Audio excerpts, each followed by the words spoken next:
Hi, my name's Scott. I'm a photographer living here in Brighton, and about 2 weeks ago I bought a boat with no boat experience whatsoever.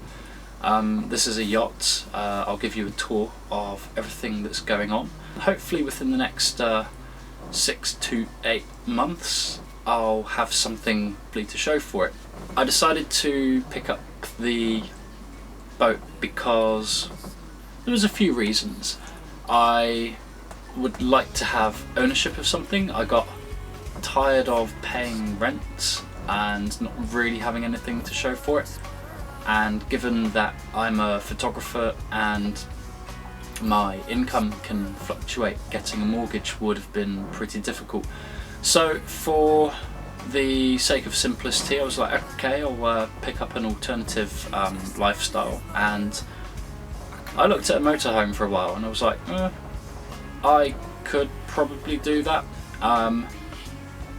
but for some reason that didn't really draw me to it as much as the idea of living on a boat.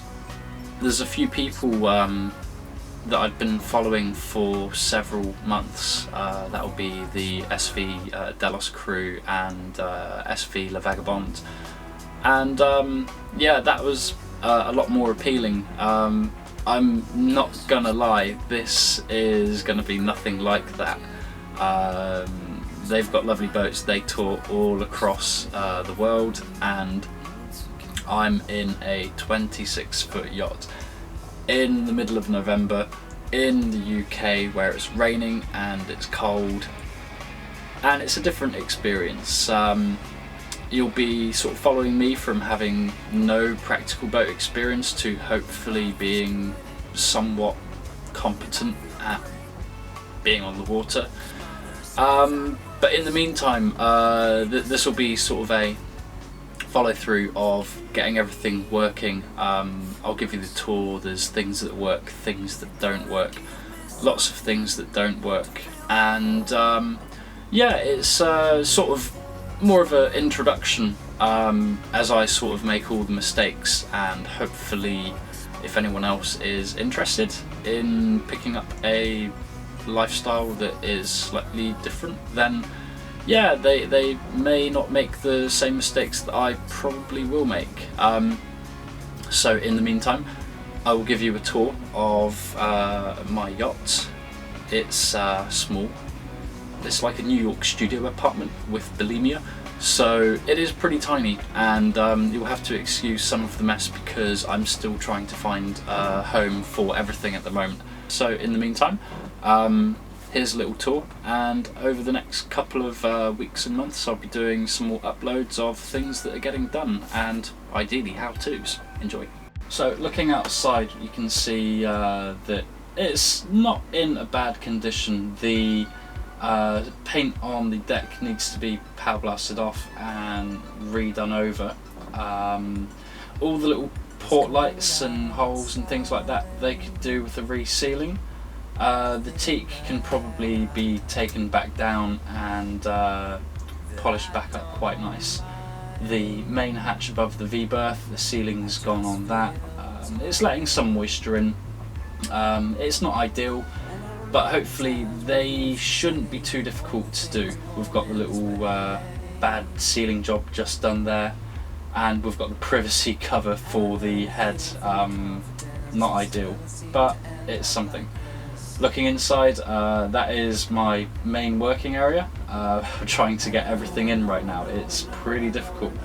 And we're looking over into the area which I'm actually sleeping. This is sort of like the settee berth. It's not too bad. You've got the chart table and gauges above, and odds and sods within the little cubby holes. Looking at the sink, I apologise for the state of the kitchen. The tap doesn't work, the plumbing needs to be sorted out. That is the most glorious, god-awful cooker on the planet. Behind you can see that all the insulation has gone, it needs to be taken out. The fridge is absolutely disgusting. Back to the orgy of wires, looking at my work area and the mandatory tea and coffee. Behind that is technically a berth, but I've got all my photographic stuff. Now looking under the settee berth, you can see the wiring's a bit 1976, so we're probably going to replace that. It's not perfect, the battery's done, the battery charger's absolutely crap, but structurally everything's sound. There's not really a lot of moisture or anything causing problems within the boat. Behind the settee berth, the insulation's got a bit of black spot mould, it's coming up at the edges, it's not fantastic, so that's going to go, and we're going to re-insulate that. Under the V-berth, you've got a little bit of storage, although I can't think of what to put just there yet. Everything's drying out. I've had to peel back some of the insulation, it was terrible. The port lights are leaking a little bit. The skylight, you can see it's got a little bit of rot happening around there, but I'm hoping that's not going to be too difficult to fix up. Everything is being sorted out by this lovely compact dehumidifier. It sucks out so much water, it's unreal. More black spot mould and crap insulation. That's my lovely hanging locker, amazing Wallace heater. It does work most of the time, it does need a service. The actual locker itself, you can see the insulation on the back side's got a bit of damp and black spot mould coming up, so we can take care of that quite quick. All in all, the quality isn't too bad. There's a lot of little bits and pieces that need doing to it, but it generally seems like it just needs a little bit of tender loving care. The engine, I've not even begun to take a look at that. I know that underneath this berth just here, there's batteries that are meant to power the engine, but I think they've completely gone, so hopefully we'll get that checked out. That's not high up on the list of priorities at the moment. It's just to make everything comfortable and nice to live in.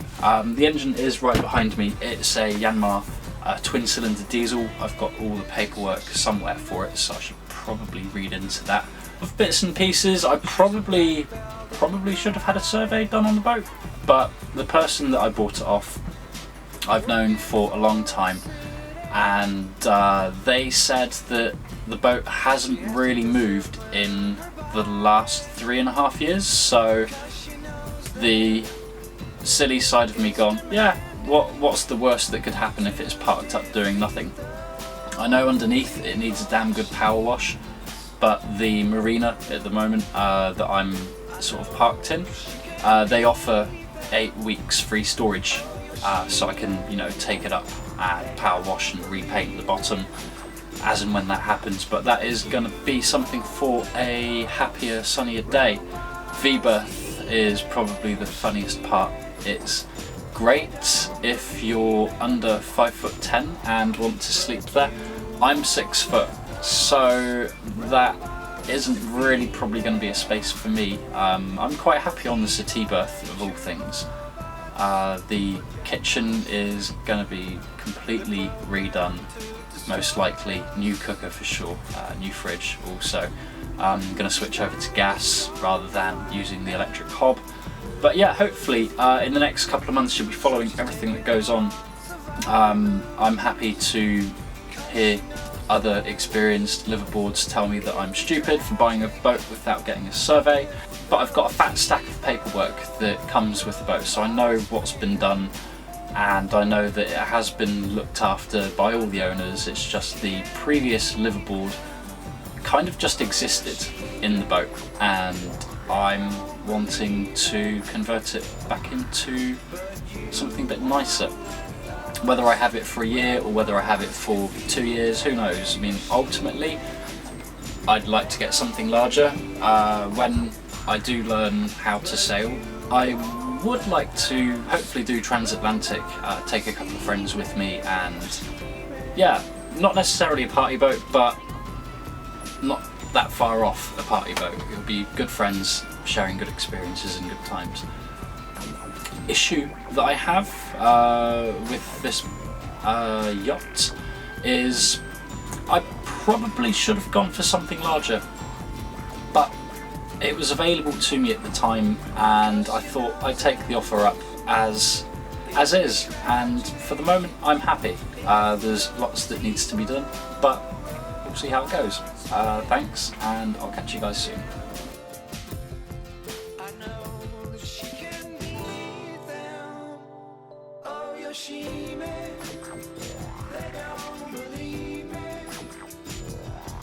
But you